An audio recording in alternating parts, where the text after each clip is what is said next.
নমস্কার প্রিয় বন্ধু, জীবনবাণীর আরেকটি নতুন পর্বে আপনাকে স্বাগত জানাই। ঈশ্বরের কৃপায় আমি বিশ্বাস করি আপনি ভালো আছেন। আজ আমরা শাস্ত্রের মধ্য দিয়ে আমাদের দৈনিক যাত্রা অব্যাহত রাখি। ঈশ্বরের বাক্যের আরো গভীর উপলব্ধি খুঁজতে থাকি।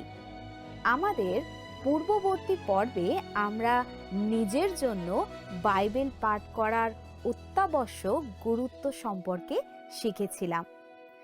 ঈশ্বরের বাক্য জানার সবচেয়ে নিশ্চিত উপায় হলো এটিকে সহজভাবে, বিশ্বস্ততার সাথে এবং ধারাবাহিকভাবে পাঠ করা। অতীতের মহান শিক্ষকরা এই সত্যটি গভীরভাবে বুঝেছিলেন। তাদের মধ্যে অনেকেই বাইবেল সম্পর্কে লেখার আগে এর প্রতিটি বই 50 বার পাঠ করেছিলেন। তাদের উদাহরণ আমাদের মনে করিয়ে দেয় যে সত্যিকারের উপলব্ধি বারবার অধ্যাবসায়ী পাঠের মাধ্যমে বৃদ্ধি পায়। আজকের পর্বে আমরা শিখব বাইবেলের উপর ধ্যান করা বলতে কি বোঝায় এবং শাস্ত্রের উপর অন্যরা যা লিখেছেন তা পাঠ করা কেন মূল্যবান। তাহলে শুরু করা যাক।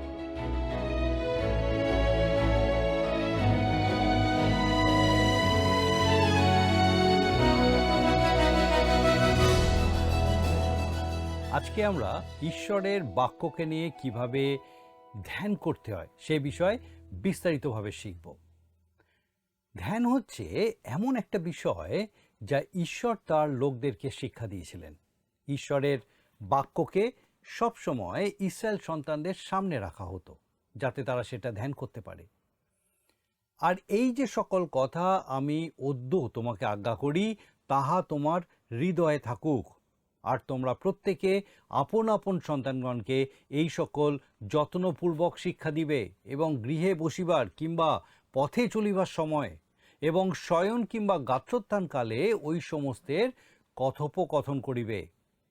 আর তোমার হস্তে চিহ্ন স্বরূপে সে সকল বাঁধিয়া রাখিবে ও সে সকল ভূষণ রূপে তোমার দুই চক্ষুর মধ্যস্থানে থাকিবে। আর তোমার গৃহদ্বারের কপালে ও তোমার বহির্দ্বারে তাহা লিখিয়া রাখিবে। দ্বিতীয় বিবরণ 6 অধ্যায় 6 থেকে 9 পদ। এটা সদাপ্রভুর কাছ থেকে আসা একটা অসাধারণ বিবৃতি। তিনি তাদের বলেছিলেন তারা যেন ঈশ্বরের বাক্যকে তাদের গৃহদ্বারের কপালে লিখে রাখে। অন্য কথায়, তারা যেদিকেই তাকাতো বিজ্ঞাপনের মতো তারা সেগুলো দেখতে পেত। আপনি শহরের রাস্তাগুলোতে বলুন বা হাইওয়েতে বলুন, চারিদিকে বিভিন্ন রকমের বিজ্ঞাপন না দেখে যাওয়া আসা করতেই পারবেন না। এখন বোঝাই যায় যে কিভাবে এই বিজ্ঞাপনগুলো মানুষের মনে প্রভাব বিস্তার করে। আপনি যেদিকে তাকাবেন সেই দিকেই তো বিজ্ঞাপন দেখতে পাবেন। সদাপ্রভু মানুষের চরিত্র খুব ভালোভাবেই জানতেন। তিনি আমাদেরকে চিনতেন, আর তিনি তার লোকদেরকে বলেছিলেন বাক্য সেখানেই রাখতে যেখানে তারা সেটা দেখতে পাবে। সেটা তারা তাদের ঘরের দরজায়, তাদের সদর দরজায় লাগিয়ে রাখত। এমনকি তারা সেটা তাদের জামা কাপড়েও লাগিয়ে রাখত। তারা যতক্ষণ বিছানায় শুয়ে ঘুমিয়ে না পড়তো তাদেরকে সেই বিষয়ে কথোপকথন করতে হতো। ঈশ্বর তার লোকদেরকে তার বাক্য ধ্যান করতে বলেছিলেন। এখন প্রশ্ন হলো, ঈশ্বরের বাক্য ধ্যান করার প্রকৃত অর্থ কি? গীতসংহিতাতে একটা খুব কৌতূহলদীপক বিবৃতি আছে। ধন্য সেই ব্যক্তি যে দুষ্টদের মন্ত্রণায় চলে না, পাপীদের পথে দাঁড়ায় না, নিন্দুকদের সভায় বসে না, কিন্তু সদাপ্রভুর ব্যবস্থায় আমোদ করে, তাহার ব্যবস্থা দিবারাত্র ধ্যান করে। গীতসংহিতা 1 আর 2 পদ। ধ্যান করা হলো রোমন্থন করা, সেটা মনে রাখা আর বারবার সেটার বিষয়ে চিন্তা করা। রোমন্থন করা হলো এমন কাজ যা একটা গরু করে যখন সে জাবর কাটে। আপনি তো জানেন গরুরা কেমনভাবে সকালে বেরিয়ে পড়ে আর যতক্ষণ তাজা ঘাস পায় তারা চড়তে থাকে। রোদ যখন চড়া হয়ে যায় আর গরম লাগতে থাকে, গরু তখন কোনো গাছের নিচে বসে পড়ে। আপনি তখন দেখতে পাবেন যে তারা কিছু চিবিয়ে যাচ্ছে, আর আপনার মনে হবে সেটা এমন কি জিনিস যা তারা চিবিয়ে যাচ্ছে। তারা টানা 1 থেকে 2 ঘন্টা একটানা চিবিয়েই যাবে। মনে হয় যেন তারা মন দিয়ে ধ্যান করে যাচ্ছে। আসলে গরুদের পাকস্থলী খুব জটিল। তারা সারা সকাল ধরে যা খেয়েছিল সেগুলো পাকস্থলীর একটা কক্ষ থেকে বের করে আরেকটি কক্ষে ঢুকিয়ে দেয়, আর এই কাজ করতে গিয়ে তারা সেটাকে মুখের মধ্যে নিয়ে এসে আরেকবার ভালোভাবে চিবিয়ে নেয়। আপনাকে আর আমাকে আমাদের চিন্তা প্রক্রিয়ায় ঠিক ওটাই করতে শিখতে হবে। আমাদের ঈশ্বরের বাক্য নিতে হবে, পড়তে হবে, এমন একটা জায়গায় যেতে হবে যেখানে আমরা সেটা দেখতে পাবো, সেটা তখন চিন্তা করব, ধ্যান করব। অনেক সময় কোনো উপদেশ প্রস্তুত করতে গিয়ে আমি বাইবেলের একটা পদ নিই এবং ঘন্টার পর ঘন্টা শুধু সেটাই পড়ি, আবার পড়ি। অন্যরা সে বিষয়ে কি বলছেন সেটা দেখি, তারপর আবার পড়ি। এইভাবে বারবার পড়তেই থাকি। শেষ পর্যন্ত সেই অনুচ্ছেদ থেকে একটি নতুন সত্য বের হয়ে আসে। বাইবেল শিক্ষক, ধর্মতত্ত্ববিদ এবং লেখক ডক্টর হ্যারি আয়রনসাইড বলেছিলেন যে একবার তিনি পরমগীতের ওপরে একটা বক্তৃতা শুনেছিলেন যা তাকে খুব অসন্তুষ্ট করেছিল। তিনি বলেছিলেন যে তিনি আবার পরমগীত পাঠ করেন, তারপর নতজানু হয়ে ঈশ্বরকে বলেন তিনি যেন তাকে সেটা বুঝতে সাহায্য করেন। তিনি সেই কাজ বারবার করে গেছিলেন, বস্তুত বহু সপ্তাহ, বহু মাস ধরে। শেষ পর্যন্ত সেই পুস্তক থেকে তিনি নতুন আলোর সন্ধান পেলেন। আমি নিজে যখন পরমগীত পুস্তকটি শিক্ষা দিই তখন দুটো কারণে আমি ডক্টর আয়রনসাইডের ব্যাখ্যা থেকে উদ্ধৃতি দিই। আমার শোনা অন্য যে কোনো ব্যাখ্যার থেকে সেটা আমার মন আর হৃদয়কে বেশি সন্তুষ্ট করে, এবং আমি জানি যে এই ব্যক্তি অনেক সময় ধরে এই পুস্তকটি ধ্যান করে তার বিষয়ে জানতে পেরেছিলেন। এমন কয়েকজন দম্পতি আছেন যারা আমাদের সঙ্গে যোগাযোগ করে আমাদের জানিয়েছেন যে তারা নিয়মিত আমাদের অনুষ্ঠানগুলি শোনেন। স্ত্রী ঘরে বসে শোনেন আর স্বামী তার কাজের জায়গায় গিয়ে শোনেন। তারপর রাতে খাবার সময়ে শাস্ত্রের যে অংশটি সেদিন অধ্যয়ন করা হয়েছে তারা দুজনে সেটা নিয়ে আলোচনা করেন। এটাকেই ধ্যান করা বলে। আরেকটি বার ফিরে গিয়ে সেই অংশটা নিয়ে আলোচনা করা। আপনি যদি কোনো সময় একা একা কোথাও যান তাহলে সেটা হচ্ছে শাস্ত্রের কোনো অংশ নিয়ে সত্যি করে সেটার বিষয়ে চিন্তা করার সবথেকে ভালো সময়। আপনাদের মধ্যে কতজন গান প্রার্থনা করার পরে সারা দিনে বাইবেলের সেই অংশ ধ্যান করেন? বেশিরভাগ লোকই সেটা পাঠ করে আর তারপর ভুলে যায়। যতক্ষণ না সেটার বিষয়ে আবার তাদের দৃষ্টি আকর্ষণ করা হচ্ছে তারা সেটার বিষয়ে আর কোনো চিন্তা ভাবনা করে না। কিংবা তারা যদি রাতের বেলা সেটা পাঠ করে তাহলে যত তাড়াতাড়ি সম্ভব বিছানায় উঠে পড়ে, আলো নিভিয়ে দেয় আর ঘুমিয়ে পড়ে, যা পড়েছে সব ভুলে যায়। আজকের সমাজে ধ্যান করা একটা প্রায় হারিয়ে যাওয়া শিল্পে পরিণত হয়েছে। সত্যি কথা বলতে কি, আমাদের বাড়িগুলিতে ইন্টারনেট ধ্যান করার সম্ভাবনাকে সম্পূর্ণ বন্ধ করে দিয়েছে। সেটা আজ বহু পরিবারের আত্মিক জীবনকেও পরিবর্তন করে দিচ্ছে। আজ আমাদের মণ্ডলীগুলো যে শীতল এবং ঈশ্বরের বাক্যের প্রতি উদাসীন হয়ে পড়ছে তার সহজ কারণগুলোর একটি হলো যে ঈশ্বরের বাক্য আর ধ্যান করা হচ্ছে না। সেই ইথিওপীয় দেশের নপুংসকের কথা আপনার নিশ্চয় মনে আছে, যিনি রথে করে যেতে যেতে যিশায় ভাওবাদীর গ্রন্থ পাঠ করছিলেন। প্রেরিত তার 8 অধ্যায় এ বিষয়ে দেখতে পাবেন। তিনি সত্যি করেই যিশায় গ্রন্থ অধ্যয়ন করছিলেন, কারণ সেখানে এমন একটা অংশ ছিল যেটা নিয়ে তার সমস্যা হচ্ছিল। তিনি সেটার অর্থ বুঝতে পারছিলেন না। এখানে আমরা এমন একজনকে দেখতে পাই যিনি শাস্ত্র পাঠ ও অধ্যয়ন করছিলেন আর ঈশ্বরের আত্মা তার কাছে ঈশ্বরের বাক্য উন্মুক্ত করে দিয়েছিলেন। আর সেই কারণেই পবিত্র আত্মা ফিলিপকে সেখানে নিয়ে গেলেন যাতে তিনি সেই ব্যক্তিকে সেই অধ্যায়টি ব্যাখ্যা করে বুঝিয়ে দিতে পারেন। সেটা তার কাছে একটা নতুন জগৎ খুলে দিয়েছিল আর তিনি খ্রিস্টকে জানতে পেরেছিলেন। সেখানে লেখা আছে, তিনি আনন্দ করিতে করিতে আপন পথে চলিয়া গেলেন। কি তাকে আনন্দিত করে তুলেছিল? তিনি ধ্যান করছিলেন। তিনি যিশায় 53 অধ্যায়ে পুনরায় ফিরে গেছিলেন। আপনি কি সেই মেষ শাবকের বিষয়ে ধ্যান করেছেন, যিনি হত হবার জন্য মেষের ন্যায় নীত হয়েছিলেন? তিনি কে ছিলেন? তিনি স্বর্গ থেকে এসেছিলেন এবং নিজেকে আমাদের সাথে একাত্ম করেছিলেন, আমরা যারা বিপথে যাওয়া মেষের মতো ছিলাম এবং প্রত্যেকেই নিজ নিজ পথে ফিরে গেছিলাম। আর সদাপ্রভু আমাদের সকলকার অপরাধ তার উপরে বর্তিয়েছেন। আপনি কি এই বিষয়ে ধ্যান করেন? সেই ইথিওপীয় দেশের নপুংসক করেছিলেন। সবসময় জল্পনা করা হয় যে তারপর তিনি কি করেছিলেন। কথিত আছে যে তিনি তার দেশে ফিরে গেছিলেন আর ইথিওপিয়াতে কপটিক মণ্ডলী স্থাপন করেছিলেন। সেটা হয়তো সত্যি করেই হয়েছিল, আমাদের ঠিকমতো জানা নেই। যদিও সব থেকে আকর্ষণীয় বিষয় হলো যে তিনি আনন্দ করতে করতে নিজের পথে চলে গেছিলেন। এই কথায় আমরা জানতে পারি যে তিনি ঈশ্বরের বাক্য ধ্যান করছিলেন। আরেকটি গুরুত্বপূর্ণ বিষয় এখন আমরা দেখব, আর সেটা হলো অন্যরা বাইবেলে যা লিখেছেন সেটা পাঠ করুন। আমি জানি যে এটা একটা বিপজ্জনক নিয়ম, কারণ বাইবেল সম্বন্ধে অন্যরা কি বলছে অনেকেই তার উপরে নির্ভর করে। তাছাড়া আজকাল এমন অনেক রচনা পাওয়া যায় যা ঈশ্বরের বাক্য সম্পর্কে ভুল শিক্ষা দেয়। বাইবেলের যা কিছু লেখা আছে আমাদের সেগুলোই পরীক্ষা নিরীক্ষা করে দেখতে হবে। যদিও আপনার আর আমার বাইবেলের উপর কোনো ভালো ভাষ্য বা ব্যাখ্যা পুস্তক অধ্যয়ন করা উচিত। বাইবেলের প্রতিটি পুস্তকের রূপরেখা দেওয়ার সময় আমি কয়েকটি বই পড়ার পরামর্শ দিয়ে থাকি। সেগুলো এমন সব বই যা আমি নিজে পড়ে খুব সাহায্য পেয়েছি। অন্যরা কি বলছে সেই বিষয়ে পাঠ করে আপনার খুবই লাভ হবে। বস্তুত আপনি যখন এমন বই পড়বেন যেগুলো সেই সমস্ত মানুষেরা লিখেছেন যারা শতাব্দীর পর শতাব্দী ধরে ঈশ্বরের আত্মার নেতৃত্বে গভীরভাবে বাইবেল অধ্যয়ন করেছেন, তখন আপনি সেই সব চিন্তাভাবনার মহামূল্যবান নির্যাস গ্রহণ করতে পারবেন।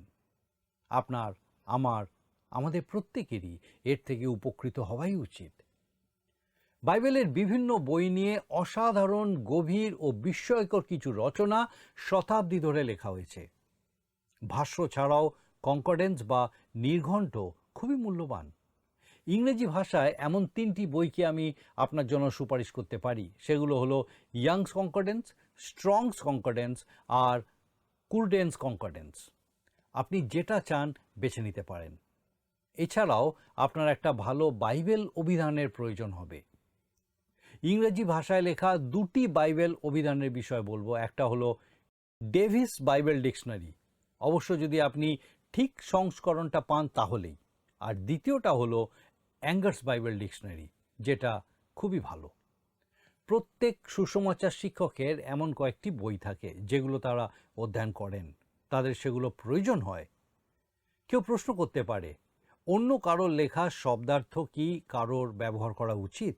না, তার কোনো মতেই সেটা করা উচিত নয়, যদি না তার জন্য লেখককে কৃতিত্ব দেওয়া হয়। কিন্তু অন্যরা যা লিখেছেন সেটা ব্যবহার করার তার সম্পূর্ণ অধিকার আছে।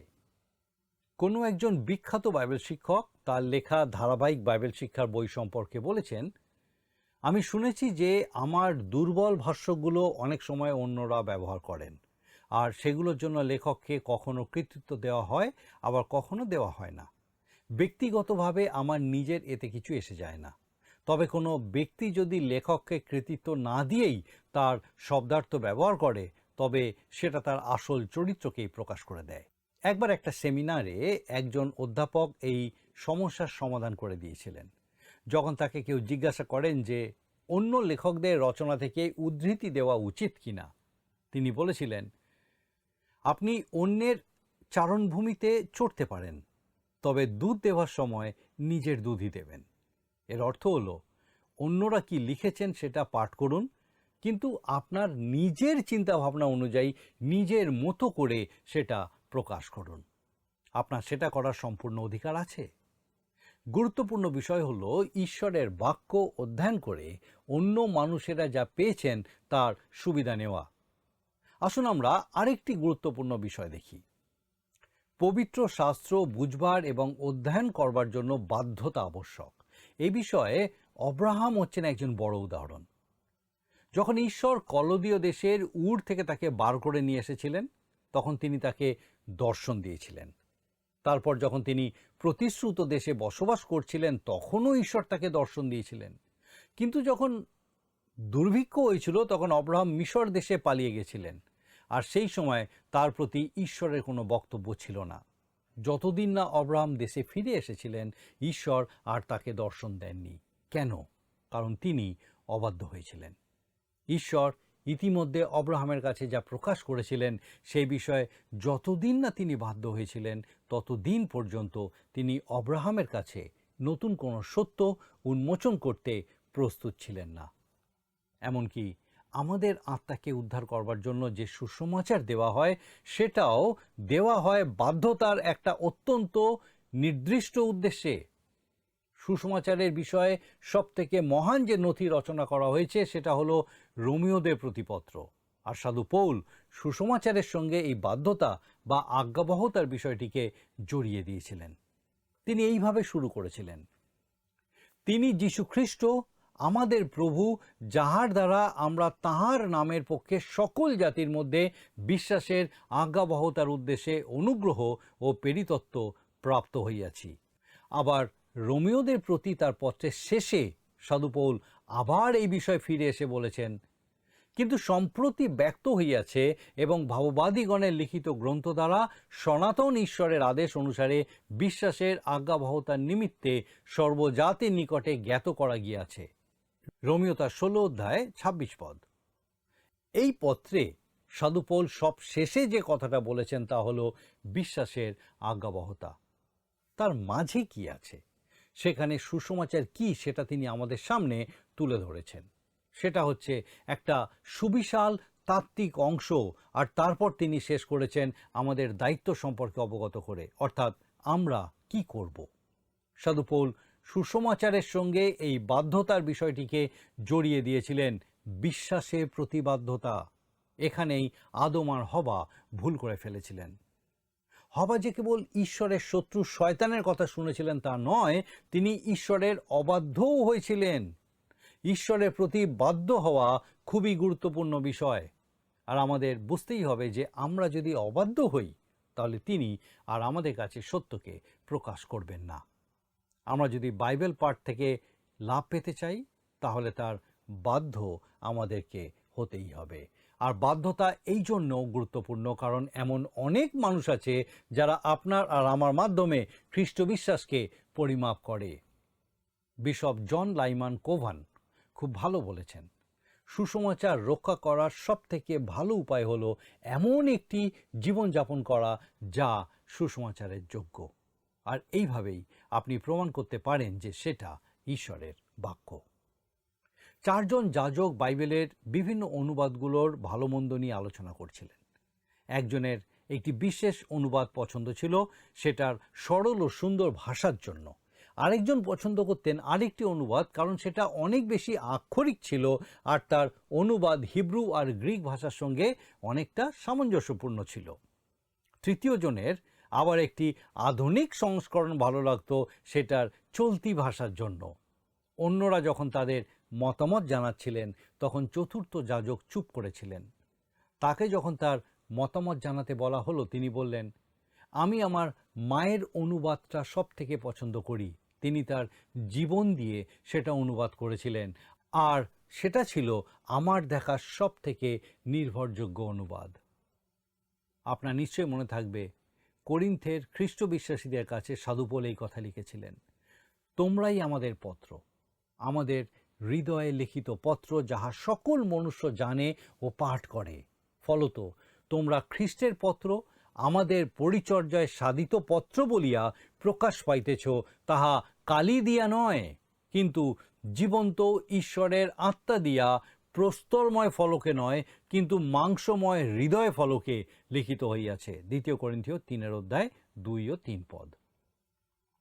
কোনো এক অজ্ঞাত পরিচয় খ্রিস্ট বিশ্বাসী লিখেছেন, সুসমাচার লেখা হয় একদিনে 1 অধ্যায়, তোমার কাজ আর কথায় তার প্রকাশ হয়। মানুষ তোমায় পড়ে, তোমার জীবন সত্য বা মিথ্যা যা তুমি বলো, বলো তো তোমার জীবনে প্রকাশ কোন সুসমাচার হয় প্রকাশিত? এই ছোট্ট ছড়াটি খুব সত্যি। বাইবেলের বাধ্য হওয়া কতটা দরকার। আমার বিশ্বাস অন্য যে কোনো দলের লোকদের থেকে মণ্ডলীর লোকেরাই খ্রিস্ট বিশ্বাসকে সবথেকে বেশি আঘাত করে। এটাই হচ্ছে সেই কারণগুলোর একটি, যার জন্য বাইরে এত বিদ্রোহ দেখা যাচ্ছে, ব্যবস্থার বিরুদ্ধে বিদ্রোহ, যার মধ্যে মণ্ডলীয় অন্তর্ভুক্ত। একটি প্রতিবাদ মিছিলে একজন যে প্ল্যাকার্ডটি বহন করছিলেন তাতে 4টি শব্দ লেখা ছিল, মণ্ডলী না, যিশু হ্যাঁ। সত্যি কথা বলতে মণ্ডলীর অনেকের জীবনের বাস্তব চিত্র মানুষকে মণ্ডলী থেকে দূরে ঠেলে দিচ্ছে। অনেক বছর আগে ইংল্যান্ডের এক ব্যারিস্টারকে প্রশ্ন করা হয়েছিল তিনি কেন খ্রিস্ট বিশ্বাসী হননি। এটা ছিল তার উত্তর, আমিও হয়তো একজন খ্রিস্ট বিশ্বাসী হতে পারতাম যদি না আমি এই সমস্ত লোকদের দেখা পেতাম যারা নিজেদের খ্রিস্ট বিশ্বাসী বলে। কি দুর্ভাগ্যজনক এই কথাটা। এই বিষয়ে আমাদের নিজেদের জীবনকে পরীক্ষা করে দেখা দরকার, ঈশ্বরের বাক্য অনুযায়ী চলা কতটা দরকার। দ্বিতীয়ত, অন্যান্যদের মধ্যে এটাকে ছড়িয়ে দিন। বাইবেল কেবল পাঠ করবেন না, বাইবেল কেবল অধ্যয়ন করবেন না, বাইবেল কেবল ধ্যান করবেন না, আর অন্যরা বাইবেলের বিষয়ে কি লিখেছেন কেবল সেটাই পাঠ করবেন না, কিন্তু অন্যান্যদের মধ্যে এটাকে ছড়িয়ে দিন। এই কাজটা আমাদের প্রত্যেককেই করতে হবে। আপনি যদি ঈশ্বরের বাক্য অন্যদের সঙ্গে ভাগ করে নেন তাহলে এক সময় আপনার বাইবেল অধ্যয়ন এমন এক পরিপূর্ণতায় পৌঁছে যাবে যে আপনি আর অগ্রসর হতে পারবেন না। ঈশ্বর আপনাকে মানব সমাজ থেকে সরে গিয়ে কোনো একজন চলমান বাইবেল বিশ্বকোষ হতে দেবেন না, যেখানে আপনি সব কিছু জেনে যাবেন আর আমরা বাকিরা অজ্ঞ রয়ে যাব। আর আমার বিশ্বাস সেই কারণেই তিনি বলেছেন, এবং আপনারা সমাজে সভাস্থ হওয়া পরিত্যাগ না করি, যেমন কাহারও কাহারও অভ্যাস, বরং পরস্পরকে চেতনা দিই। আর তোমরা সেই দিন যত অধিক সন্নিকট হইতে দেখিতেছ ততই যেন অধিক এই বিষয়ে তৎপর হই। ইব্রিয় 10:25। ঈশ্বর আমাদের সাক্ষী হতে বলেছেন। তিনি বলেছেন, তোমরা আমার সাক্ষী হইবে। প্রেরিত 1:8। তিনি আমাদের বাইবেল বিশারদ হতে, চলমান বিশ্বকোষ হতে বা স্মৃতিগ্রন্থ হতে বলেননি। তিনি বলেননি যে আমরা ঈশ্বরের সত্যকে একটা নোটবুকে কেবল টুকে রাখব।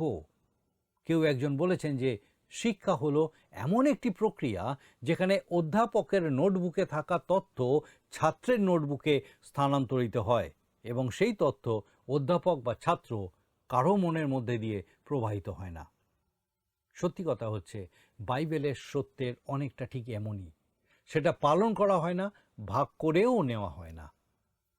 আজ আমরা সাক্ষী হিসেবে আহুত হয়েছি, সুতরাং আমাদের উচিত সেটাকে অন্যদের কাছে পৌঁছে দেওয়া। প্রভুর একজন দাস বলেছেন যে তিনি যখন সেমিনারিতে ছিলেন তখন এই শিক্ষাটা পেয়েছিলেন। তিনি আর অন্য আরও 5 জন একটা ছোট্ট মণ্ডলীতে পালক রূপে কাজ করতেন। আর যখন তারা স্নাতক হলেন তখন তারা লক্ষ্য করলেন যে তারা তাদের ক্লাসের অন্যান্যদের থেকে কমপক্ষে 1 বছর এগিয়ে ছিলেন। কেন? এটা কি এই জন্য যে তারা তাদের থেকে বেশি বুদ্ধিমান ছিলেন? না, কারণ তারা ঈশ্বরের বাক্য অন্যদের মধ্যে ছড়িয়ে দিতেন। ঈশ্বর তাদের ভেতরে অনেক বেশি কিছু ঢেলে দিতে সক্ষম হয়েছিলেন যা তিনি নাও করতে পারতেন। ঈশ্বরের বাক্য সবার মধ্যে ছড়িয়ে দিন। আপনি যখন আপনার হাতে ঈশ্বরের বাক্যকে গ্রহণ করবেন তখন 7টি মৌলিক নির্দেশিকা পালন করবেন। প্রথম, প্রার্থনা সহকারে শুরু করবেন। দ্বিতীয়, বাইবেল পাঠ করবেন। তৃতীয়, বাইবেল অধ্যয়ন করবেন। চতুর্থ, বাইবেল ধ্যান করবেন। পঞ্চম, অন্যরা বাইবেলে যা লিখেছেন সেটা পাঠ করবেন। ষষ্ঠ, বাইবেল মান্য করবেন। আর সপ্তম, অন্যান্যদের মধ্যে এটি ছড়িয়ে দেবেন। আমি আশা ও বিশ্বাস করি এই অনুষ্ঠানে আপনার আত্মিক জীবন নিশ্চিতভাবে বৃদ্ধি পাচ্ছে। আর আমার বিশ্বাস আপনি ঈশ্বরের রব শুনতে সমর্থ হচ্ছেন। আসুন প্রার্থনা করি, আর আমি চাইব আপনিও যোগ দিন। আসুন প্রার্থনা করি। করুণাময় পিতা, ধন্যবাদ দিই প্রভু যে তোমার জীবন্ত বাক্য আজ আমাদের সঙ্গে আছে, এবং পিতাগো এই সুন্দর সুযোগ দিয়েছ আজকে বিশেষভাবে আমাদের সেই প্রত্যেক দর্শক বন্ধুকে যেন তারা তোমার এই জীবন্ত বাক্যের সত্য নতুনভাবে জানতে পারে। প্রার্থনা করি আমাদের সেই প্রত্যেক দর্শক বন্ধু, তাদের পরিবার পরিজন প্রত্যেককে তোমার বাক্যে সুস্থির রাখো, তোমাতে বেড়ে উঠতে সাহায্য করো, আর তাদের জীবনের মধ্যে তুমি গৌরবান্বিত, উচ্চকিত, মহিমান্বিত হও। তোমার যিশু নামে ভিক্ষা দয়া করে শ্রবণ ও গ্রহণ করো। আমেন।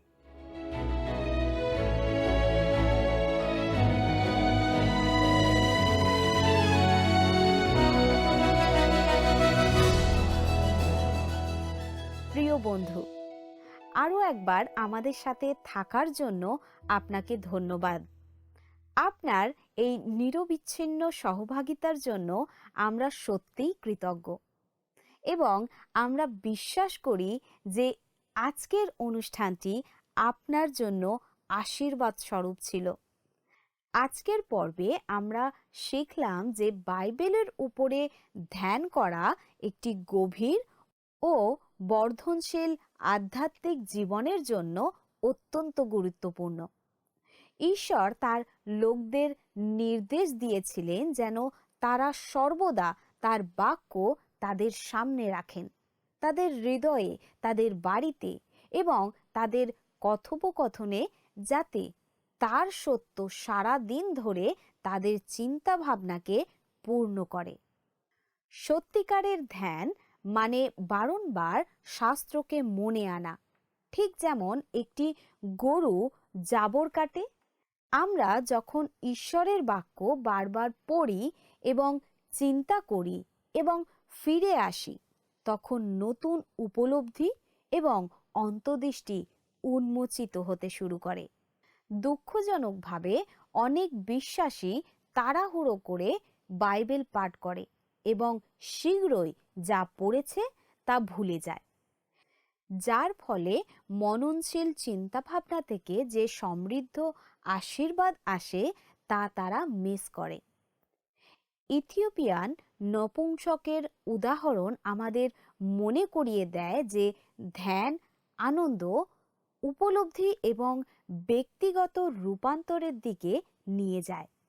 সর্বোপরি ধ্যান আমাদের বোঝাকে গভীর করে, আমাদের বিশ্বাসকে শক্তিশালী করে এবং আমাদের দৈনন্দিন জীবনে ঈশ্বরের সত্যকে জীবন্ত রাখে। আমরা একসাথে এই যাত্রা চালিয়ে যাব। পরবর্তী কয়েকটি পর্বে আমরা কিভাবে বাইবেল মান্য করতে হয় এবং কিভাবে এটি অন্যদের কাছে পৌঁছে দিতে হয় তার উপর মনোযোগ দেব। ততক্ষণ পর্যন্ত আপনার বিশ্বাসে অবিচল থাকুন এবং ঈশ্বরের বাক্যকে আপনার হৃদয়ের কাছাকাছি রাখুন। আসুন বন্ধু, আজকের প্রশ্ন উত্তরের দিকে যাই।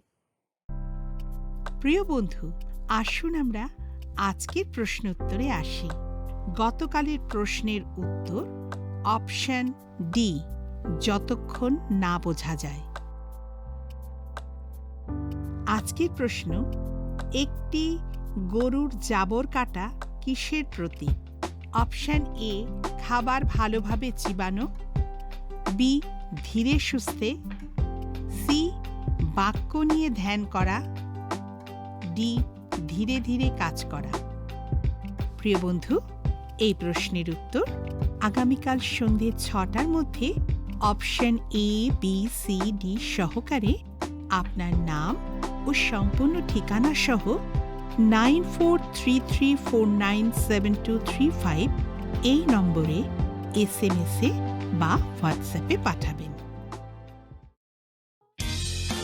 যদি আপনার এই অনুষ্ঠান ভালো লেগে থাকে তাহলে এই নম্বরে একটি মিসড কল করুন, তাহলে আপনি পরের বারের বিজয়ী হতে পারেন।